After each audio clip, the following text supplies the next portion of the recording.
Thanks for watching County Report this week. I'm Susan Kennedy. The County Council is back in session after its summer recess, and they moved right into the introduction of two measures that would expand the county's bike share program. The first would allow transportation impact tax funds to be used to help fund bike sharing stations, and the second would make it easier for private property owners to install bike sharing facilities. Currently, they are required to go back to the planning board for a site plan amendment if they want to add a bike sharing facility. Well, we don't want to put them through that costly and time-consuming hoops. So we're saying, no, you don't have to do that if you want to do a bike sharing facility. And secondly, we have transportation impact fees that are currently available for a lot of things, including bike lockers, but they're not available for bike sharing. So we said, no, let's include bike sharing stations as part of what our transportation impact fees can be used for. So it's just to continue to push to create a culture in Montgomery County that is supportive of much more biking for our health and for congestion. Hispanic Heritage Month starts September 15th and runs through October 15th, and many celebrations will take place throughout the county during this month. But the largest one brought together the county's Salvadoran community to celebrate their heritage with food, music, and native crafts. Lorna Virgili accompanied Executive Legate to the event. Lorna? Susan, is the kickoff of Hispanic Heritage Month, and thousands of Salvadorans gather here at the Montgomery County Fairgrounds to celebrate their Independence Day. I congratulate the Salvadoran American community of Montgomery County and the entire DC area. Y por lo tanto, yo, ejecutivo del Condado de Montgomery, felicito a la comunidad salvadoreña americana del Condado de Montgomery, igual que de toda el área metropolitana de Washington, D.C. And this proclamation is signed by me, Isaiah Leggett, today's date, the year 2012. Executive Legate once again attended the Salvadoran Independence Day celebration, bringing a proclamation declaring it a day of national pride for the nearly 60,000 Salvadorans that live in the county. I think it's a reflection of the diversity that we have in the county, the many Salvadorians that live in Montgomery County. We have approximately 60,000 at least in Montgomery County alone. That's a fairly high number, and it's a number that I think reflects the great diversity we have and the fact that this is a welcoming community. And so today is an opportunity to join in the festival, to be part of the great celebration of independence, and to reflect how Montgomery County is such a welcoming place. And it's given today, 9th of September, by Governor Martin O'Malley, Anthony Brown, and John McDonough. Maryland Lieutenant Governor Anthony Brown also brought a proclamation recognizing the contributions of the Salvadoran community to the state of Maryland. Viva El Salvador! I want to congratulate the Salvadoran community for the Salvadoran Independence Festival here at the Montgomery County Fairgrounds. One of the biggest attractions at the festival is their entertainment lineup. Most performers come from El Salvador. There's also a taste of traditional Salvadoran food and the gathering of small business owners. Being part of this festival for the first time, I'm with my company, Los Taxes, and I feel so proud. I feel like the whole community is having fun and knowing about all the businesses. It makes me feel very proud to be a Salvadorian. The festival is held every year in early September at the Montgomery County Fairgrounds. For County Report this week, I'm Lorna Virgili. The County Council has officially filed its comments regarding the performance of Pepco after the severe storms of June 29th that left thousands without power for several days. This after yet another storm this past weekend caused more power outages for residents and businesses. Part of what the county is saying is, one, obviously the reliability in our county is simply not okay. Two, that Pepco's staffing is way too thin. And three, that it isn't clear that Pepco allocated the limited staff they did have in proportion to the damage that was done to our county. That more of their crews may have been allocated to the District of Columbia, where they are separately regulated and therefore have a financial interest in making District of Columbia happy, and in Prince George's County, where they are very strong politically. So one of the things that we're putting before the Commission is to make sure that Pepco allocates its crews directly in proportion to where the damage occurs. County Executive Legate has announced a series of safety initiatives aimed at the county's growing senior population. September is Falls Prevention Month, and the county's fire, recreation, and health departments have joined the campaign to educate seniors and prevent fall injuries, as well as connect residents with resources. It's estimated that there are nearly 120,000 seniors residing in Montgomery County, and in 2010 there were almost 4,000 calls to 911 attributed to falls by individuals over the age of 60. The fire department offers free home inspections for seniors to help them avoid trip hazards. Securing throw rugs, installing grab bars, fixing handrails, checking your home's front steps, and even adding night lights can go far in reducing the risk from seniors falling. Fixing these potential hazards also helps our first responders stay safe if they don't need to respond. In addition, the county's Department of Recreation has expanded its free bone building program that helps seniors strengthen their bones and muscles through exercise and an active lifestyle. We're expanding a bone builders program and making our health and wellness programs a little bit more accessible for seniors on a number of different levels to strengthen those bones and to make sure that people are active and fit to help prevent falls from that perspective. And so we're thrilled to be part of this. We're excited the county is entering into this relationship with a number of different providers, and we look forward to helping out. To request a home safety inspection, call the Senior Safety Hotline at 240-777-2430. To register for the free bone building program, call 240-777-6800. Still to come on County Report this week, the city of Rockville says thanks to its many volunteers.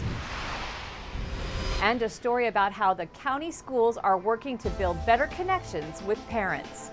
When County Report this week continues.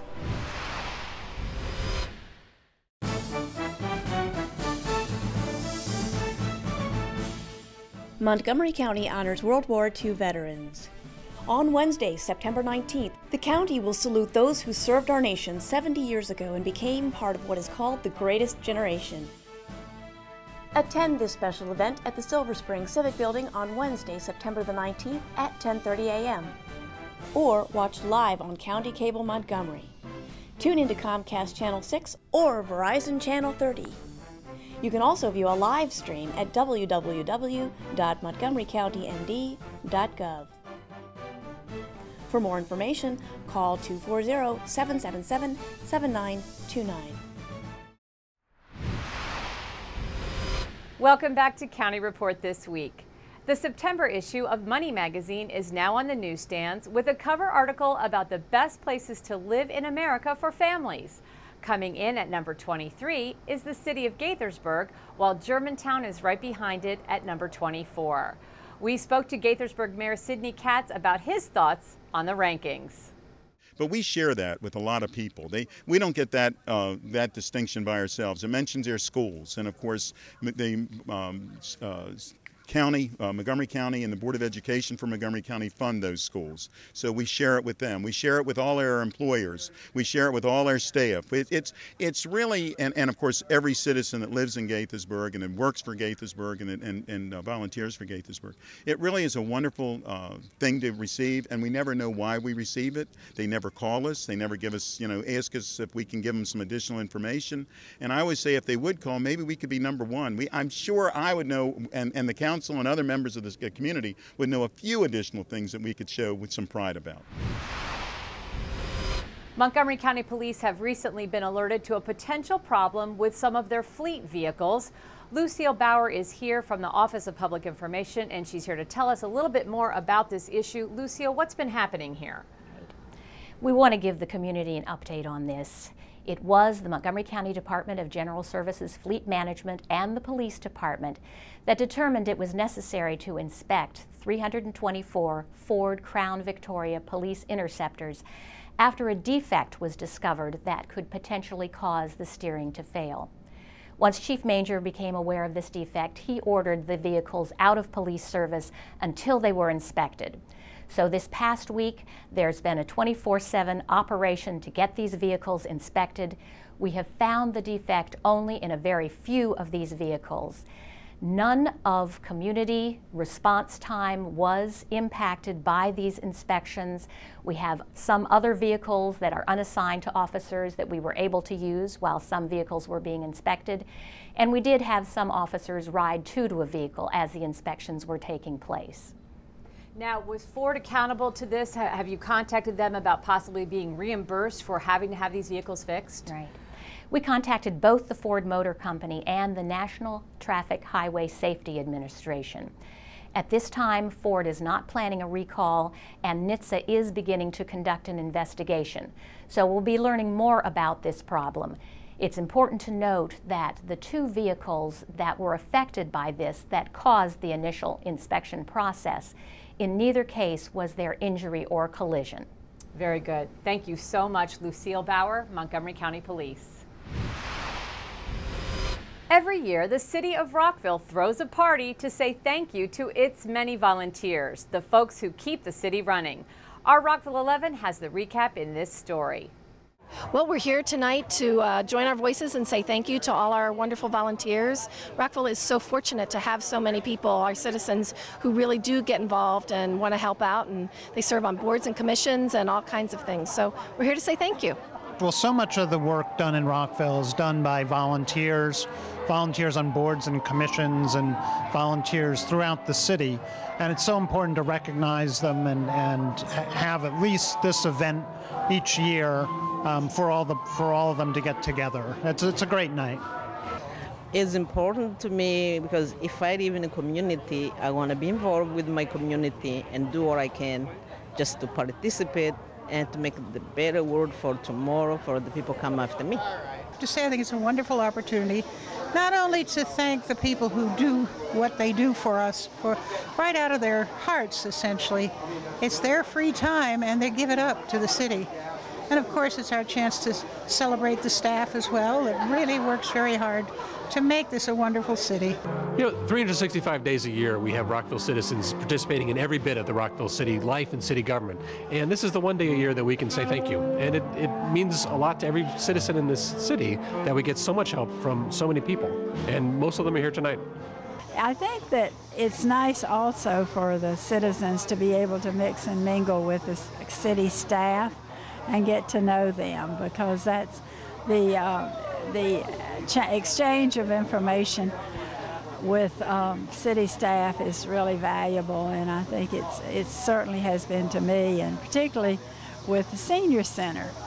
And I've been really involved with that from the very beginning, and so I think lots of people here, as I look around, they've all played a role in making this city better through the years.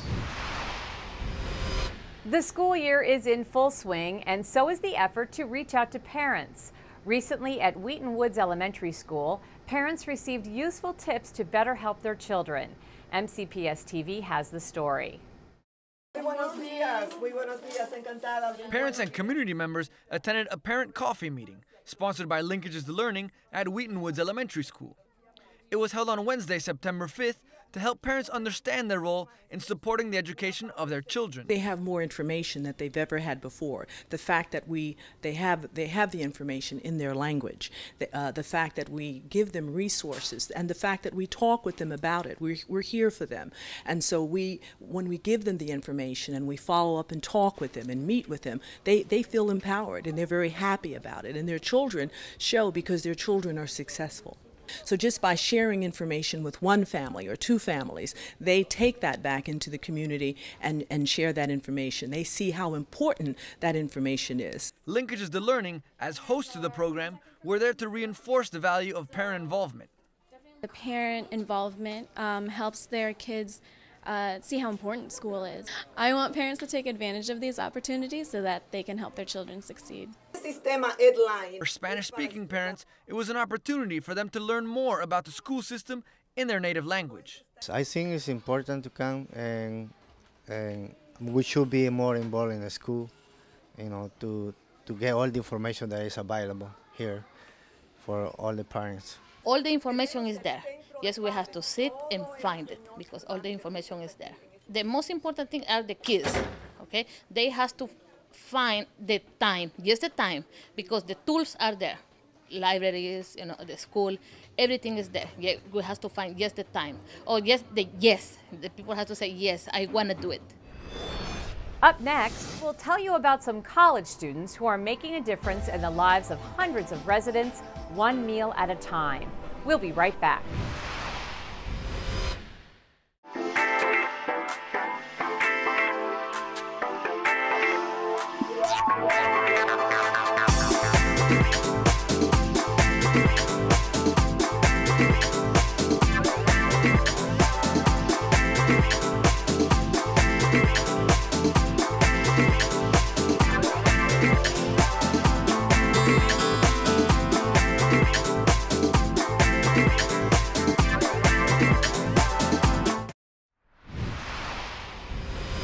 Welcome back to County Report.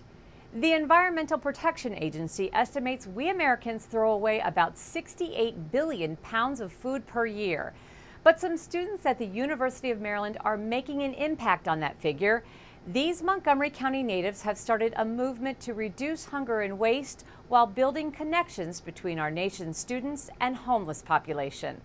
Hey Mia, can I go ahead? Should I put this in here? If it's both chicken.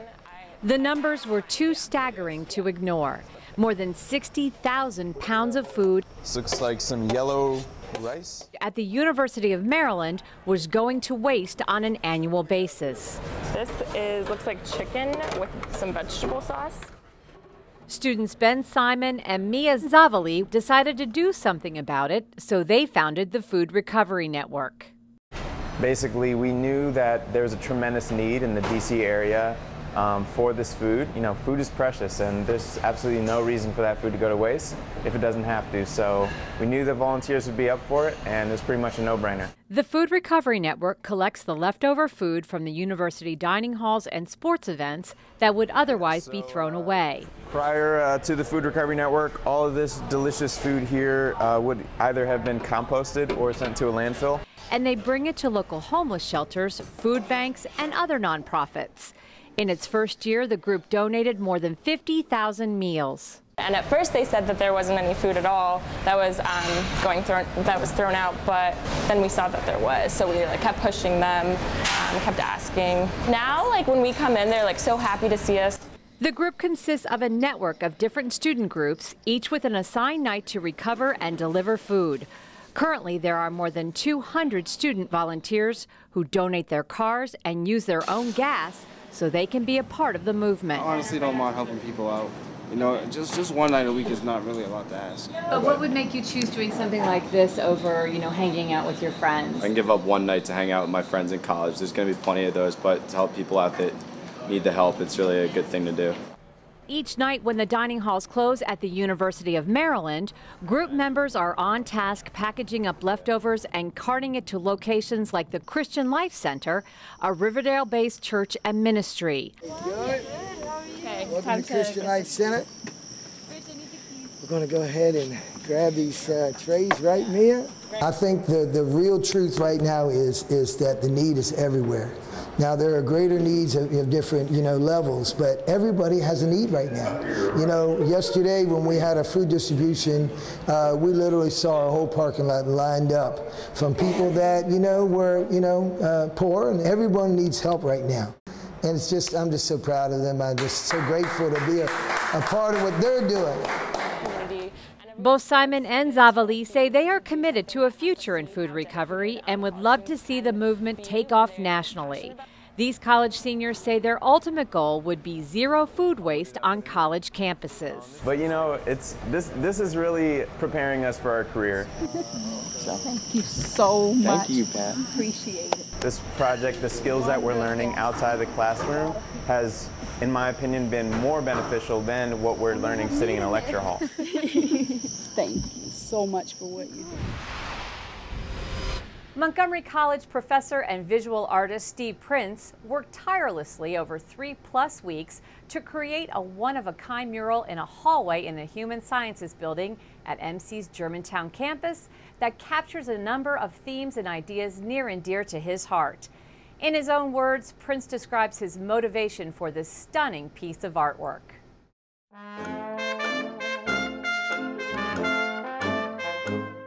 The image that I'm creating is entitled Bird in Hand, Second Line for Michigan. And the drawing is 9 feet by 20 feet in scale.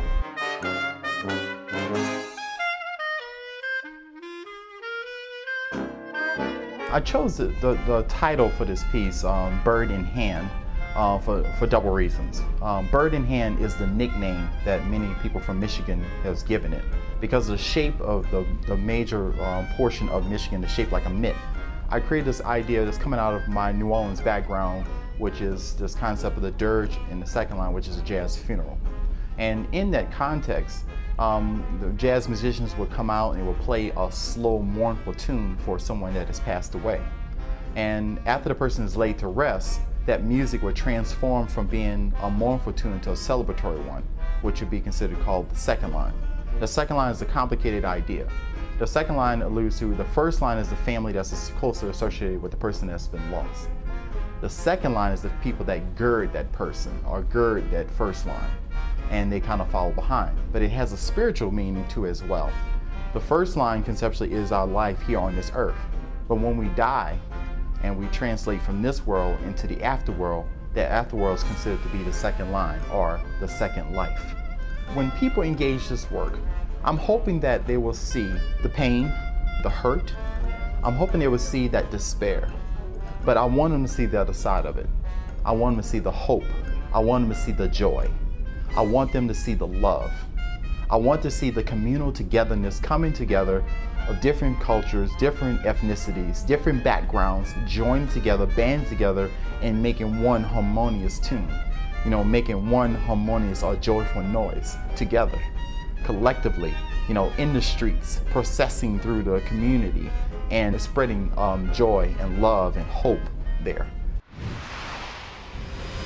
34 county employees received a nice cash surprise.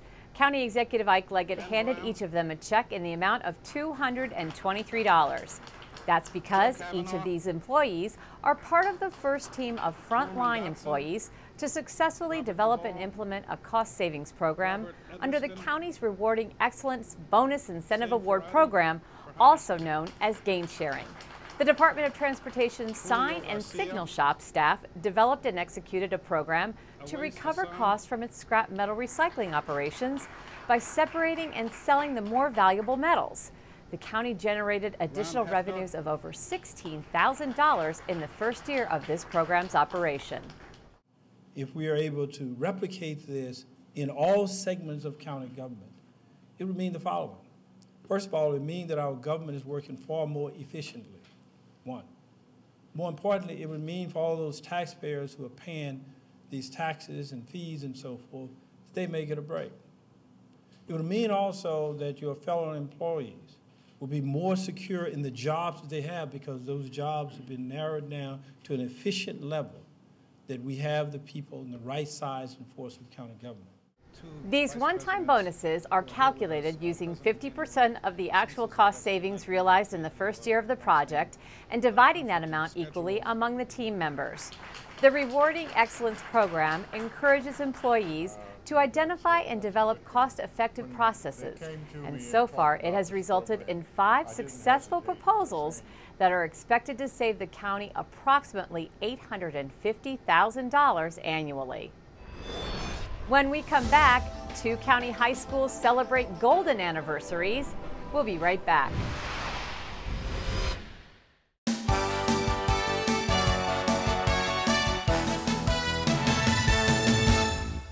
Maryland Governor Martin O'Malley has appointed 2 new members to the Montgomery College Board of Trustees.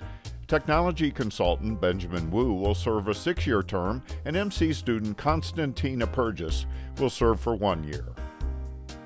MC will join millions for the Great Southeast Shakeout on October 18th.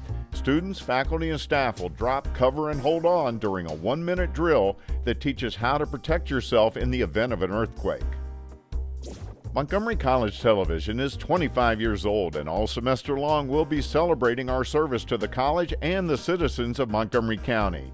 So tune in and enjoy some of our award-winning programming on the Comcast, Verizon Fios, and RCN systems in the county. For more information about the endless possibilities at your community college, visit our website. Hi, I'm Tom Pogue, Community Relations Manager for the Department of Transportation. Here's an update from Montgomery County. Joining a worldwide movement to celebrate sustainable transportation, the National Capital Regional Transportation Planning Board has pronounced Saturday, September 22nd, as this year's Car Free Day. This annual call to action is organized and promoted by the Council of Governments Commuter Connections program, which is offering prizes to those who pledge to participate.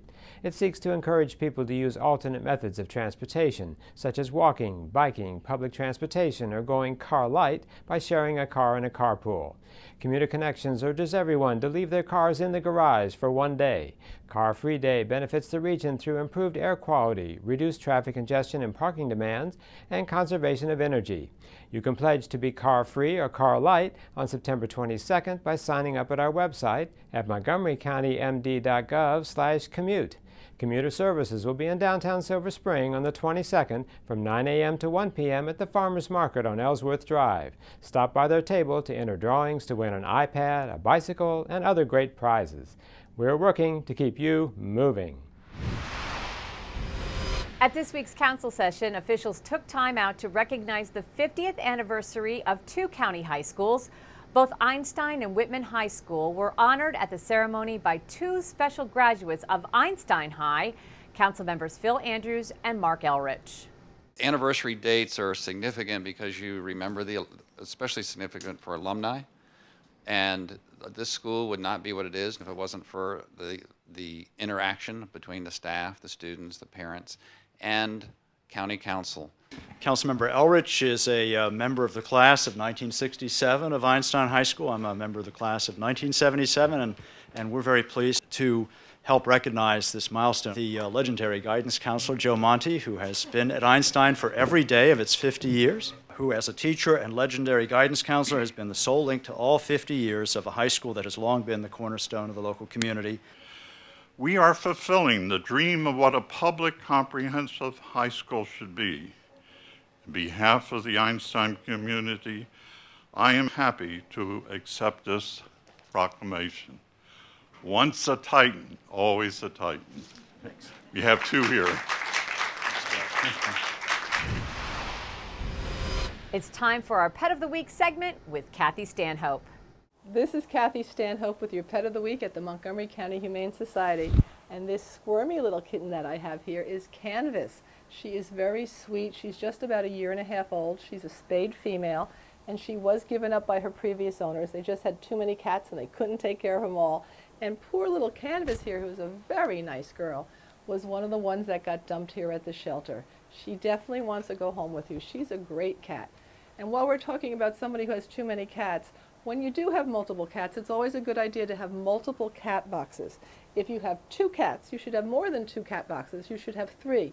The general rule of thumb is basically have the same number of cat boxes as cats plus 1, because some cats don't like to share litter boxes with other cats. So if you do have multiple cats, remember, always have multiple litter boxes. It really helps out. It's a little bit more work for you, but it really keeps the cats healthier and it makes them more willing to use the cat box. But while you're thinking about getting a cat, I want you to think about getting Canvas, because she really is a sweet cat. She likes to play. She likes to play with laser pointers. She likes to scratch at her cat box toys. And she likes to go after feather things so she can chase them and have a good time. And she's very affectionate. She's loving getting her ears rubbed here. She's a really good cat. And remember, from August to October, we're doing the Rachel Ray ASPCA $100,000 challenge. We are really trying to adopt out 300 pets this year, dogs and cats specifically, 300 more than we did last year for the same time period. So we need your help to do that. So if you're ever thinking about adopting an animal, now is the time to come down to the Montgomery County Shelter and see what we have to offer. And remember, our pets change all the time. If you don't find a dog or cat that you like on one weekend, come back the next weekend, because we take in 5 to 20 animals a day. So our inventory changes all the time. So give us a call at 240-773-5967 or visit us on the web at mchumane.org. And finally, we leave you this week with some sights and sounds from the Silver Spring Jazz Festival that recently took place in downtown Silver Spring. The event featured Sergio Mendez and homegrown musician Marcus Johnson. We'll be back again next week. Thanks for tuning in and have a great week.